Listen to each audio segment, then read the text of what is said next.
Salut, je peux m'asseoir? Je peux refuser? Non. Tu fais quoi ici? Évidemment, je sais pas si ça se voit, mais je suis en train de travailler. Pourquoi t'es là? Wesh, doucement, hein, je suis venu justifier mes absences. Et ça peut pas attendre demain parce que je suis en train de travailler là. Dans ce cas, laisse-moi t'en rajouter. Non, attends, tu te fous de moi là? J'ai l'air de plaisanter. Non, attends, c'est une dinguerie. Tu veux que je te justifie tout ça? Tu sors. Mais laisse-moi au moins justifier 3 absences, s'il te plaît, wesh. Tu sors 2 fois. Je peux même compter jusqu'à 3 si tu veux. Non, plus sérieusement, si je le fais pas, ma daronne, elle va me défoncer ma race. Je te jure. Ah ouais? Je le jure devant Dieu. Pourquoi j'ai l'impression que tu viens de jurer devant le shaitan? Bon d'accord, c'est bon, je plaide coupable. Bref, il faut juste que je justifie en tout cas celle du 6 juin, là, vendredi. Il y a écrit fête religieuse. C'est ça. Je fête l'Aïd. Ok. Tu t'es reconverti?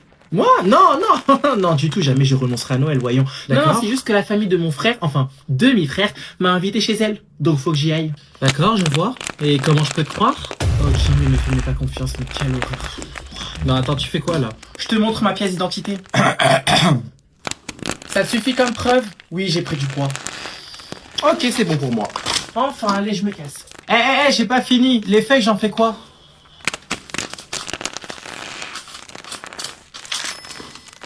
Je te souhaite une agréable bonne journée. C'est pas réciproque.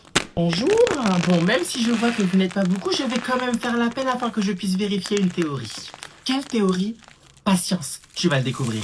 Donc pour ce fait, je vais commencer par appeler tous les élèves ayant un prénom à connotation arabe. Ma langue a fourché. Et elle n'a pas fourché sur la tête des moutons. On y va. Yasmina. Absente, madame. Pour quelle raison?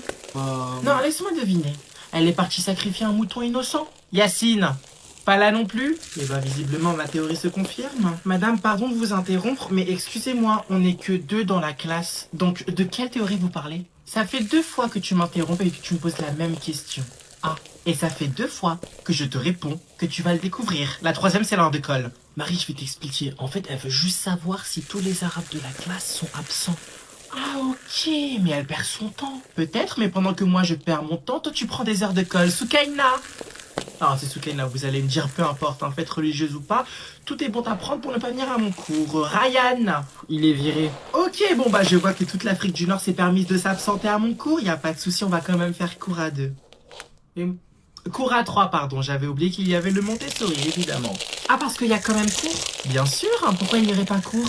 Je te rappelle qu'il y a un programme à terminer. Mais madame, on est censé avoir un contrôle aujourd'hui, donc faut que tout le monde soit là. Ah, il y avait contrôle. Ah non, moi je suis pas prêt, donc je veux pas le faire. Non, doucement le Montessori, juste pour te rappeler que ce n'est ni toi, ni ta tempête d'émotion qui décide à ma place. Sortez une feuille.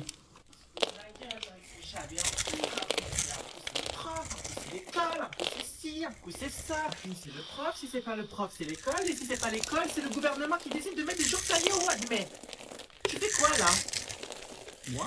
Non, ta mère. Mais c'est toi, ma mère. Sur le papier. D'accord. Tu peux fermer la porte avec toi s'il te plaît? Merci. Je t'ai posé une question. Et je viens te répondre. Je peux dormir maintenant? Mais tu rigoles hein, et l'école dans tout ça. On est lundi, c'est jour férié. Mais arrête de mentir, je ne te crois pas, je ne te crois plus. Mais je te mens pas, c'est même écrit sur Pronote. Pronote. Oui, Pronote. On est d'accord qu'on parle du même Pronote où t'as changé le mot de passe 3 fois de mes codes.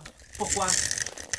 C'est confidentiel, et tu le sais. Mais oui, bien sûr. Allez, dépêche-toi, va te lever, tu vas à l'école. Mais qu'est-ce que t'as pas compris? Dans c'est férié, j'ai pas cours. Ici, je te dis, tu te lèves, tu vas aller t'habiller, tu vas aller travailler, ma fille, t'as compris? Enfin, mon fils, du coup. Mais même l'école l'a dit elle-même, elle a envoyé un mail, la directrice. Bah, ils mentent, d'accord? L'école, elle ment. Moi, je fais pas ton école de merde pour que tu restes et que tu passes tes journées ici à la maison, mais t'es malade, toi, en fait. Mais maman, c'est l'école publique. C'est exact. Et alors? Bah, ne fais pas genre de payer quelque chose alors qu'en fait, tu payes rien. Enfin, c'est débile. Pardon? Attends, hop, je vais prendre une chose. Alors là, c'était quelque chose qu'il fallait pas faire parce que là, tu viens de réveiller le lion qui dormait dans moi. Non, non, non, tu ne touches... La prochaine fois que tu jettes la fourchette par terre, tu vas voir. Excusez-moi. Quoi? Pour commencer, on dit comment? Et ensuite, est-ce que par hasard, je pourrais vous toucher 2 mots, s'il vous plaît? Non, passez une bonne soirée. Peu importe, je vais quand même le faire. Ce que vous venez d'infliger à votre fils, vous êtes au courant que c'est interdit par la loi. Je vous demande pardon. Et donc, puni par celle-ci. C'est à votre fils qu'il faut demander pardon, pas à moi. Alors vous, ça se voit que vous êtes fait vacciner 4 fois pendant le Covid. Attendez, vous pensez vraiment que je vais m'excuser envers cet enfant que j'ai porté 9 mois dans mon ventre 7 mois. Je suis prématurée. Tu veux pas lui raconter aussi comment s'est passée ma césarienne? Oh, mon Dieu, mais quelle violence. Mais pourquoi vous ne fermeriez pas votre gueule? C'est la question que tout le restaurant se pose actuellement. Bon, laissez-moi vous faire une piqûre de rappel.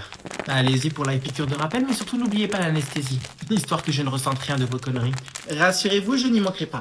En tout cas, mes conneries, comme vous dites, et que Maria Montessori me pardonne d'avoir employé ce terme, se basent sur le fondement de l'article 371 alinéa 1 du Code civil. Autrement dit, la loi, je me mets à la hauteur de mon enfant et je cède à tous ses caprices. Tu veux jeter la fourchette? Vas-y chérie, tu as le droit. Ne le fais pas. Madame, vous êtes qui? Une casse-couille qui attend d'être castrée. Et je ne sais pas si vous êtes au courant, mais ce que vous dites peut être répréhensible. Et ma main dans votre gueule permettant de reformater votre cerveau passant le cortex préfrontal, vous pensez qu'elle sera répréhensible? Mêlez-vous de votre... Bon écoute, je vais lui acheter sa PlayStation, on va pas faire d'histoire. Ben non. Là pour cette fois je vais bien lui acheter sa console. Mais si, je vais le faire et la prochaine fois il se débrouillera, c'est tout. Ben c'est n'importe quoi. Ben je sais, mais tu veux que je fasse quoi? Il refuse d'aller à l'école. Moi aussi je vais m'acheter une coiffeuse alors. Apparemment c'est mon petit frère, il a pas de PlayStation 5. Allô? Non mais allô quoi? T'es un mec, t'as pas de PlayStation 5. Allô? Allô? Je sais pas, vous me recevez? T'es un mec, t'as pas de PlayStation 5. C'est comme si je te disais, t'es un mec et t'as pas de caleçon Calvin Klein. Bon, allez, sois gentil avec ta mère un peu. Mais comment ça, sois gentil? Je fais que ça d'être gentil avec toi, alors que lui, il te parle mal, il te traite mal, mais tu continues encore de tout lui acheter. Moi, tu m'achètes rien. Vas-y, frère. Bah, quoi, c'est vrai, il a 16 ans, toi, tu en as 17, il est petit, tu es une adulte, toi, donc... Arrête de dire qu'il est petit. Par contre, pourquoi tu parles de moi? Je parle de toi si je veux. Pourquoi tu parles de moi? Pourquoi tu parles de moi? T'as voulu t'attaquer à moi, là, c'est moi qui décide de ton sort. Eh, ton blaze, je vais le dire, j'ai la puissance, tu vas sortir aujourd'hui. Ça y est, tu m'as enlevé un petit kiff de 3 secondes. Je m'en fous. Tu sais c'est quoi le vrai kiff? Quand tu passes la porte. Aïe, aïe, aïe, aïe. Hasta luego. Ciao. Combien pas. Inch'Allah. Et du coup, bah voilà, j'ai fini ma présentation. D'accord, vous êtes bien sûr de vous? Non, je pose la question parce que vous avez fait que 3 minutes. Quoi? 3 minutes? Oh mon Dieu, c'est déjà trop. D'accord, pas de souci. On va passer à la deuxième partie de l'épreuve. Donc, vous avez dû choisir une œuvre à me présenter. L'objectif est... Il y a un problème? Non, il y a rien. Enfin, si, en fait, il y a un problème. J'ai rendez-vous chez mon esthéticienne. Donc, s'il vous plaît, est-ce qu'on pourrait juste un tout petit peu se dépêcher? Merci. Waouh, c'est une épreuve nationale, mais bon, passons. Allons-y, quelle est l'œuvre que vous souhaitez me présenter? Le mythomane de Pierre Corneille, enfin, le menteur, pardon, le menteur de Pierre Corneille. D'accord, et pourquoi cette œuvre particulièrement? Bah, parce qu'il fallait choisir une œuvre. D'accord, pas de souci. Pouvez-vous me dire pourquoi dit-on que cette œuvre est une comédie baroque? Qu'est-ce que ça signifie, le mot baroque? Ok, bah pour que je puisse vous répondre, encore faut-il que je comprenne ne serait-ce que la moitié des mots dans votre question. Question suivante. Pouvez-vous me dire à quelle date a eu lieu sa première représentation? La seule date que mon cerveau puisse retenir, c'est celle de mon anniversaire. Et encore. Bon, je vais faire plus simple. Avez-vous de l'intérêt pour la lecture? Bien sûr. Bon, bah c'est rassurant. Mais seulement lorsqu'il est question de lire les pages à propos des marques de luxe. Zara n'en fait pas partie.